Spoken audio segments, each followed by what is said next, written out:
Good morning, students. In our previous class, we have started with this lesson. An explanation 2 we have completed, in which we have understood clearly that what do you mean by the word Adivasi, or who are Adivasis, and what all conditions are there in which we can say that these Adivasis are from marginalized group, and they are means we can clearly distinguish between the general population and the Adivasi people community by that they have no hierarchy system. The Adivasi societies do not have the hierarchy system. That means no jati, no caste system is there in this Adivasi.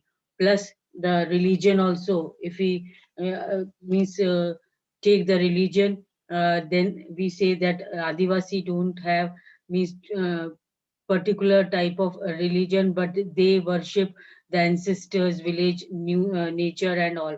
And this also makes them a different community, which the Adivasi form, that is a marginalized group, and their religion is almost very different from them.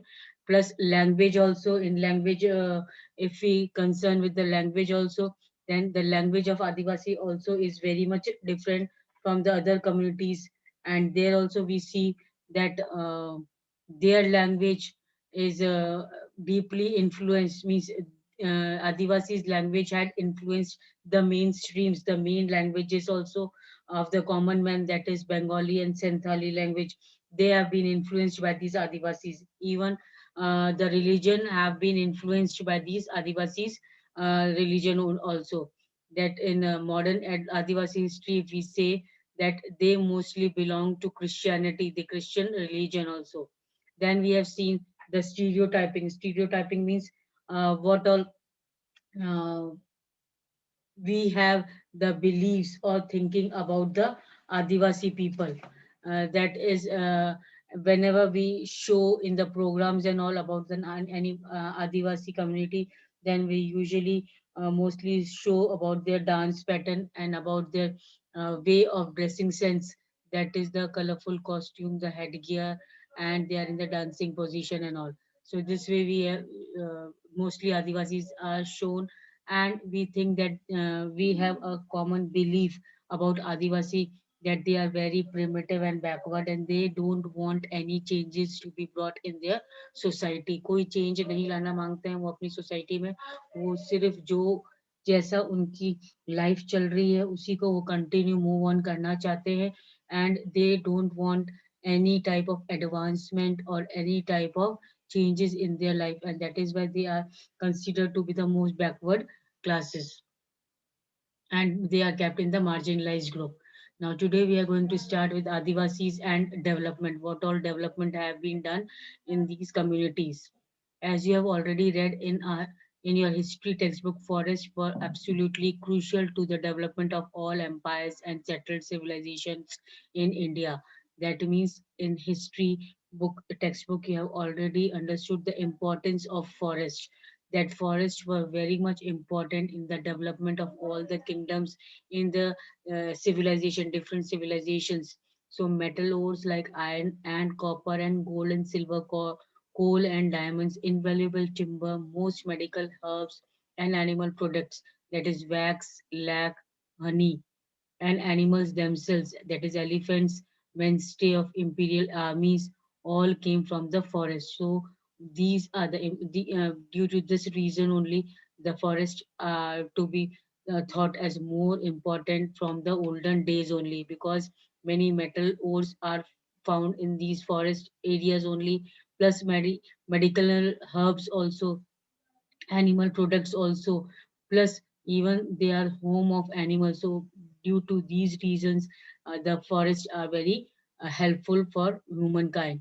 In addition, the continuation of life depended heavily on forest, and for the continuation of life also, in the early ages, mostly people dependent on the forest and forest products. They help recharge many of India's rivers, and as is beginning clearer now, crucial to be availability and quality of air and water. That means we can say that the continuation of life totally dependent on the forest, and the rivers are becoming more clearer, or the availability of water and air, just fresh air and water is available due to the presence of these rich resources, that is the forest areas.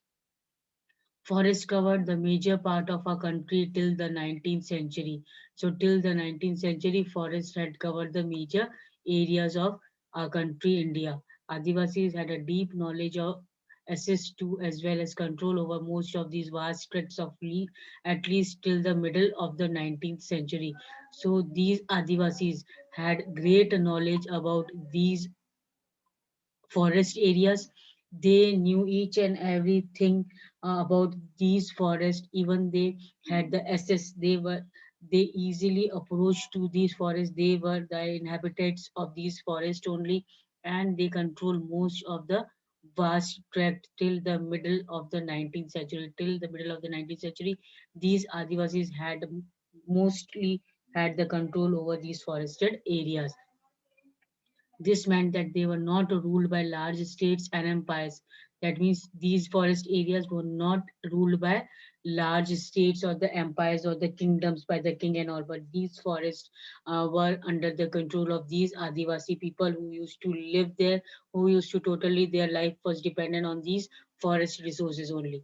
So instead of an empires heavily dependent on Adivasi for the crucial access for forest resources. So the empires dependent on the Adivasi, whatever forest resources, these empires, these big kingdoms who ruled in the medieval period, whatever forest resources they needed, they that was available by these Adivasis only, because these Adivasis had the access to the forest. उनको easily forest का पता था, और सब कुछ कहाँ पर क्या चीज मिलती है सब इजीली उनको नॉलेज थी इन सब बातों की, और वो पूरा फॉरेस्ट पे उनकी लाइफ डिपेंड थी, इसीलिए जो चीज फॉरेस्ट से चाहिए होती थी, तो ये एम्पायर्स भी इन आदिवासी से concern करते थे. This is radically contrary on our image of Adivasi today as somewhat marginal or powerless communities. Now, on other hand, if we see that today we find these Adivasis as powerless or marginalized group. पहले इनकी importance थी कि kingdoms वगैरह भी जो कुछ forest में resources important जरूरत थी वो आदिवासीज पे डिपेंड करते थे, but now the condition is totally change that now days these Adivasi is thought to be the marginalized group. एक अलग से मीन सोसाइटी के अलग रखा जाता है, इनको सेंटर ऑफ द सोसाइटी नहीं माना जाता, और एक पावरलेस कम्युनिटी माना जाता है जिसके हाथ में कुछ पावर नहीं है. In the pre-colonial world, they were traditionally ranked hunter gatherers and nomads and lived by shifting agriculture and also cultivating in one place. Now, in pre-colonial world, when before the coming of the Britishers, these Adivasi group were in the form of hunter gatherers या nomads. Hunter gatherers means जो animal की hunting के लिए एक जगह से दूसरी जगह जाते थे, या नोमैड्स जो अपने जानवरों के साथ इधर से उधर उनके रहने खाने पीने के लिए देखते हुए एक जगह से दूसरी जगह ट्रेवल करते थे, और या शिफ्टिंग का एग्रीकल्चर में भी करते थे. तो they were the type of adivasis in the pre colonial world. जब ब्रिटिशर्स आए थे उससे पहले इस टाइप का ये आदिवासी लोग काम करते थे. Although this remained for the past 200 years, Adivasi have been increasingly forced throughout economic changes, forest policy, and political force applied by the state and private industry to migrate to lives as workers in plantation, at construction sites in the industries, and as domestic workers.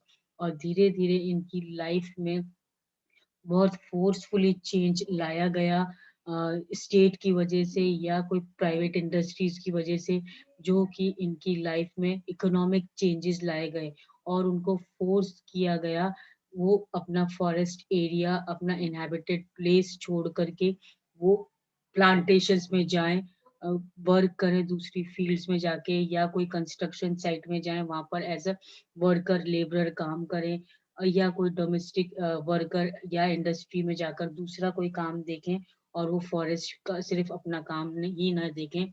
और इसीलिए बहुत सी policies, बहुत सी आपने देखा होगा कि we have studied a lot about The Britishers who framed many new policies to drag these Adivasis out of the forest areas forcefully Britishers ने इनको नई नई पॉलिसी बना बना करके इनको फॉरेस्ट एरिया से दूर रखा आदिवासी को और उनको मजबूर कर दिया कि वो दूसरा काम सिटीज में जाकर के या इंडस्ट्रीज फैक्ट्री प्लांटेशन में जाकर के अपना दूसरा कोई ऑक्यूपेशन ढूंढे for the first time in history they do not control or have much direct access to the forest territories और forest territories पे ज़्यादा इनका मीन्स अब कंट्रोल नहीं रहा था From the 1830s onwards, Adivasi from Jharkhand and adjoining areas moved in very large numbers to various plantations.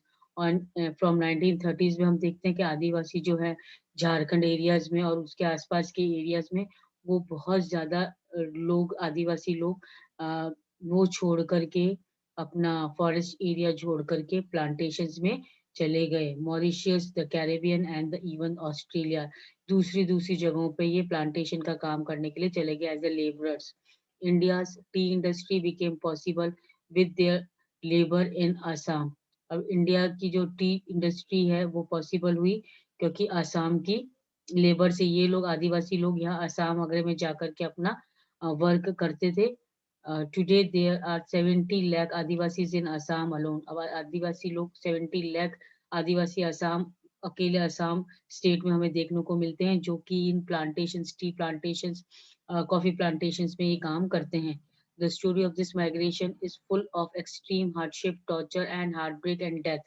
And ये जो इनकी स्टोरीज है एक जगह से अपना फॉरेस्ट एरिया जहाँ पर वो रहते थे पुराने जमाने से सालों से रहते थे उसको छोड़ करके ये दूसरी जगह पे जाना एक तरीके से इनके लिए बहुत पूरा लगने वाला काम है कि इनको अपना जगह छोड़कर जाने पड़ी एक तरीके से टॉर्चर किया गया इनको इनको फोर्सफुली बोला गया कि ये अपना वहां पर अपनी जगह छोड़ करके दूसरी जगह पर जाकर के काम करें For example, in the 19th century alone, 5 lakh Adivasis has perished in these migrations.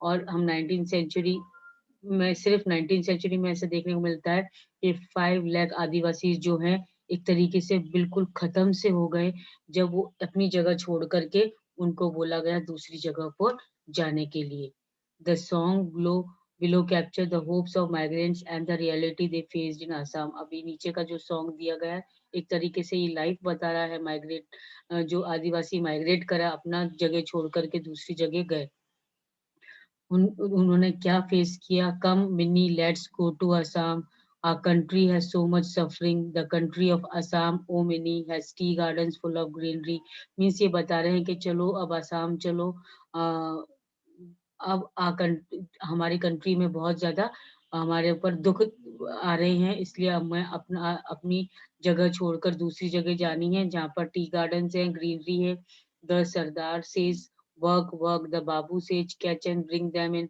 the sahib says I'll take off the skin of your back hey jaduram you deceived us by sending us to assam अब ये बता रहे हैं कि कोई कहता है काम करो कोई कहता है पकड़ो इनको कोई कहता है कि इनकी मीन्स चमड़ी निकाल लेंगे स्किन निकाल लेंगे अगर काम नहीं करेंगे तो this was the real very disastrous means condition humiliating condition of the Adivasis who were forced to leave their homes their inhabitants of the forest and were forced to go to Assam tea plantations and other areas for the search of work.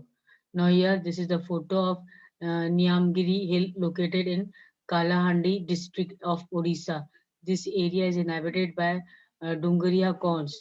Now, where is this Niamgiri Hill located? It is located in Kalahandi district of Odisha. Now, this area mostly Adivasis communities living and Niyamgiri is sacred mountain of this community और इस community की जो ये sacred mountain है एक तरीके से holy mountain है इन आदिवासी कम्युनिटी की the major aluminium company is planning to set up a mine and refinery here अब रिफाइनरी और माइनिंग इंडस्ट्रीज वगैरह इस एरिया में एक कंपनी खोलना मांग रही है they have strongly resisted their proposed development and have been joined by environmentalists as well अब ये जो आदिवासीज है ये अ, इनको हटाने की कोशिश में की जा रही है, बट आदिवासी फ़ोर्सफुली उनको रोक रहे हैं कि वो नहीं हटेंगे और इसके लिए वो एनवायरनमेंटलिस्ट का भी हेल्प ले रहे हैं, जो कि अपना नेचर बचाने के जो एनवायरनमिस्ट हैं,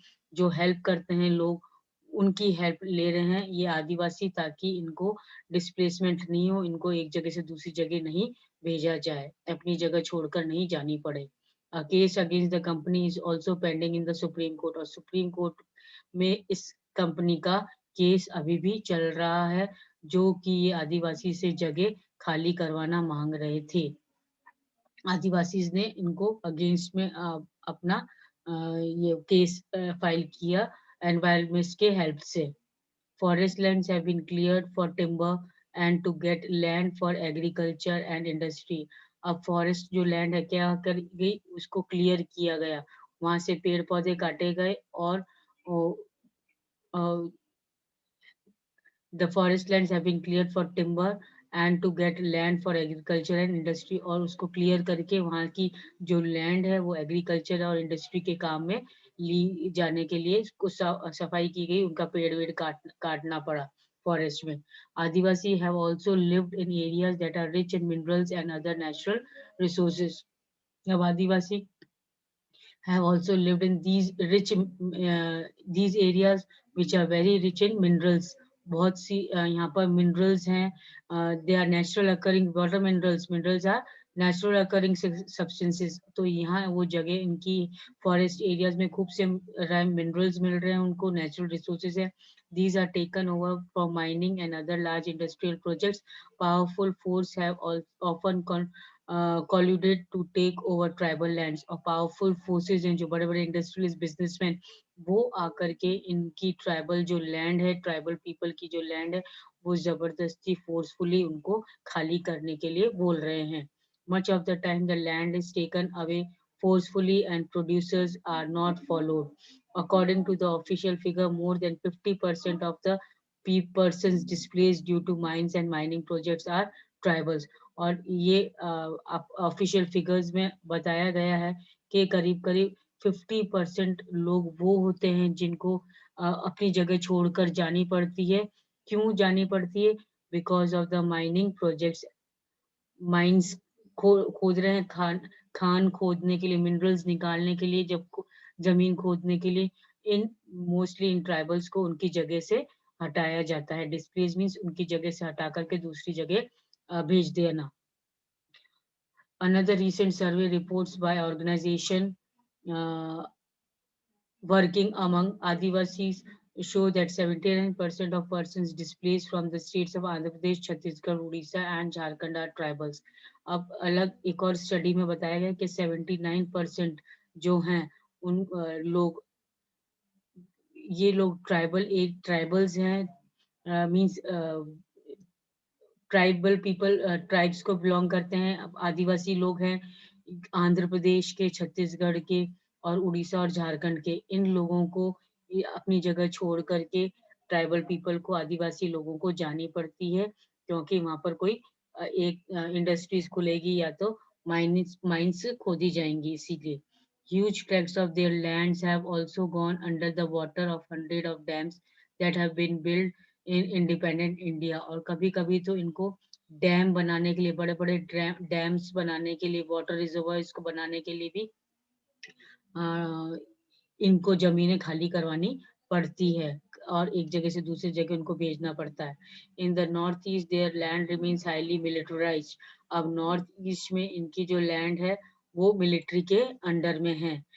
India has 104 national parks covering 40,501 square kilometer and 543 wildlife sanctuaries covering 118,918 square kilometer. These are the areas where tribals originally lived but were evicted। अब ये वो जगह हैं जहाँ पर ये national parks, wild life sanctuaries और ये सब खोली गई हैं। ये कौन सी जगह हैं? ये वो जगह हैं जहाँ पर पहले कभी ये ट्राइबल आदिवासी लोग रहते थे और उनको फोर्सफुली वहां से हटा दिया गया, ताकि वहां पर नेशनल पार्क या वाइल्ड लाइफ सेंचुरीज खोल खोली जा सके। और इसीलिए ये ऐसी जगह है, 104 नेशनल पार्क्स खोले गए और इतनी वाइल्ड लाइफ सेंचुरीज वगैरह खोली गई हैं। ये सब उस जगह पर खोली गई हैं जहाँ पर पहले कभी आदिवासी लोग, ट्राइबल लोग रहते थे। When they continue to stay in these forests, they are termed encroachers. और अगर वो कंटिन्यू जबरदस्ती रहते हैं आदिवासी लोग वहां पर, तो उनको क्या बोलते हैं? एनक्रोचर्स। एनक्रोचर मीन जबरदस्ती कब्जा करके बैठना, कि कहीं कोई फोर्सफुली कोई जगह पर अपनी फोर्सफुली रहना। तो अगर जब आदिवासी वहां से नहीं हटते तो ऐसा उनको एनक्रोचर्स का नाम दे दिया जाता है कि वो फोर्सफुली वहां पर रह रहे हैं। Losing their lands and access to the forest means that tribals lose their main sources of livelihood and food। और इसीलिए जैसे ही उनकी लैंड उनसे छीन ली जाती है, तो एक तरीके से उनका रहना, खाना पीना जो टोटली उनको फॉरेस्ट पे डिपेंड रहता है, वो सब उनसे छीन लिया जाता है। क्योंकि जब फॉरेस्ट ही नहीं रहेगा, उनका रहने की जगह नहीं रहेगी, तो नेचुरली वो जो डिपेंड रहते हैं उनके खाने पीने के लिए, उनकी लाइवलीहुड के लिए फॉरेस्ट पे, वो फॉरेस्ट अब उनका नहीं रहा, तो अब उनको दूसरी जगह जानी पड़ती है छोड़ करके।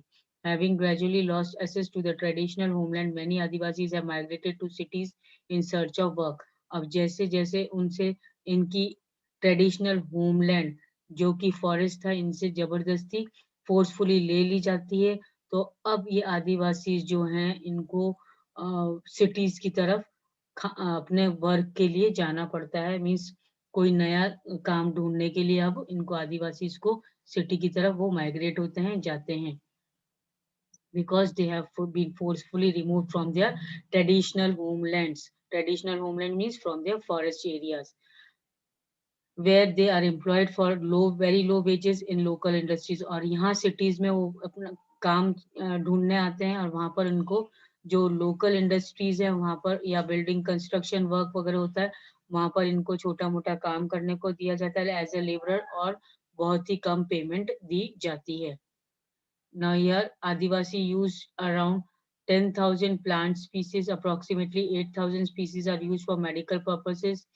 325 are used for pesticides. 425 gums, resins, and dyes, and 550 as fibers. 3,500 are edible. This entire knowledge system gets wiped out when Adivasi lose their right over the forest lands। अब इतना सारा हमको एक फॉरेस्ट से मिलता है जब आदिवासी फॉरेस्ट के का कंट्रोल आदिवासी का है। अब जब इतना सारा, जब आदिवासी ही फॉरेस्ट में नहीं रहेंगे, तो ये सब चीजें भी उनके एसेस से, उनके अप्रोच से दूर हो जाती हैं। Thus, they thus get caught in the cycle of poverty and deprivation।